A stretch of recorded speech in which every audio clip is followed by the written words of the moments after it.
Talk Time with Reid Moriarty. I'm here to interview you, Adam Hirsch. Awesome. Fantastic. We are at the Curious George store in Cambridge in Boston. We're here to interview Adam Hirsch, the owner of the Curious George store. All right. So, Adam Hirsch, what makes the store a destination instead of a bookstore? Oh, thank you. Great question.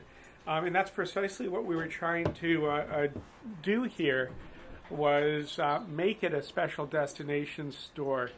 And part of what we think makes it special is the breadth of Curious George merchandise that we carry, even compared to what you can, as crazy as this may sound, of what you can get on Amazon. We create Curious George merchandise that you can't get anywhere else on Earth but in our store and on our website. All right, Adam Hirsch. What's your favorite way to spend a Saturday in Boston? Well, Adam? at my store, of course. All right, Adam Hirsch. Tell me the story of how the race got to Cambridge. Oh, it's a great story. And you know what? I'm going to disappear for 1 second to get a book. I know you can't see it via radio, but this is an exceptional book, and I'll read it. It's The Journey That Saved Curious George by Alan Drummond. They're Austrian Jews. They were living in Paris in 1940. The Nazis actually were coming in one end of Paris. They fled the other end of Paris on their bikes with what would be future Curious George manuscripts, the originals, in tow. So the Rays came over from Europe and eventually settled here in Harvard Square, a couple streets away. So that's the connection between Curious George and Harvard Square. So one could say that Curious George was raised in Harvard Square. Of course. Yes. Yes. The Rays, incidentally, they crafted only 7 books together. Mm-hmm. But like, Ian Fleming and James Bond, that lives far beyond Ian Fleming, Curious George, fortunately, has lived well beyond the Rays. I think they would be quite proud of the PBS award-winning television show, maybe less proud of the movies, but definitely enthusiastic of the nearly 200 books that have been published. Of course, Sam Hirsch. Do you have a favorite Curious George book or episode? Oh, I'm not sure. George, I love the one where George visits the big city. I wish it was Boston, but I was told that's too parochial.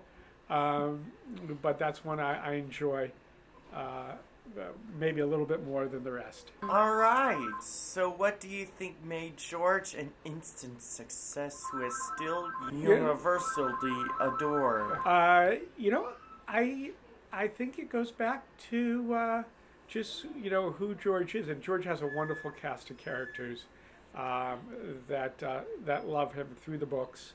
The Man with the Yellow Hat, and others. But it really goes back to who George is in being curious, getting into a little trouble, but always seemingly able to make things right. It's I would even call it a very American theme. I think we Americans love, if someone falters, to always give them a second chance. When you were a kid, Adam, did you get into trouble and break the rules like George does? Unequivocally, yes. But we won't delve into those stories. What would you do if your twins panned jungle animals in your living room or fed a bugle to an ostrich, Adam? Oh, who says they haven't? Yes, our house is very much a active barn. That's what I call.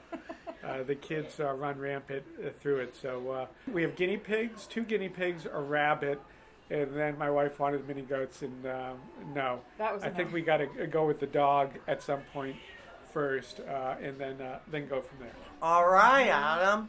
George has the Man with the Yellow Hat. Yeah. Who is your sidekick? Oh, wow.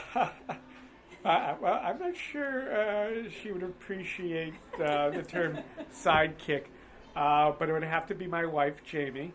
Very supportive. Although she doesn't work in the store day in, day out, she certainly took the risks along with me when we chose to go down this road. All right. So, Hirsch, do you have a favorite memory of running the store since 2012? Oh, a favorite? Yeah, it may have to go back to our grand opening. They had to close down the streets. We had about 500-600 people here. The mayor was here. Of course, George was here.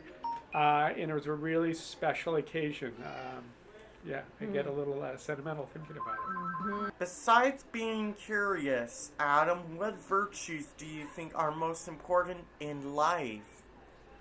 Openness, being open-minded. And I would say it's a derivative of curiosity is always wanting to ask why things have to be the way they are. Why can't they possibly be different?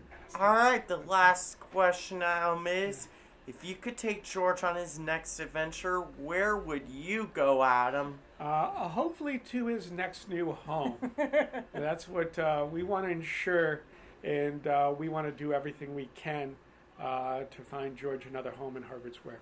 All right. That could be the next Curious book. George Curious finds George a in home. Harvard. Yes, yes. In fact, we have a big event. It's the 75th anniversary. As young and youthful and energetic as George is today, George is 75 years old. This year is his 75th birthday. And so we're having a big day tomorrow. If you're around, please join us. We'll be here. Talk Time with Reid Moriarty. Maybe I should interview the man with the yellow hat someday. Hirsch.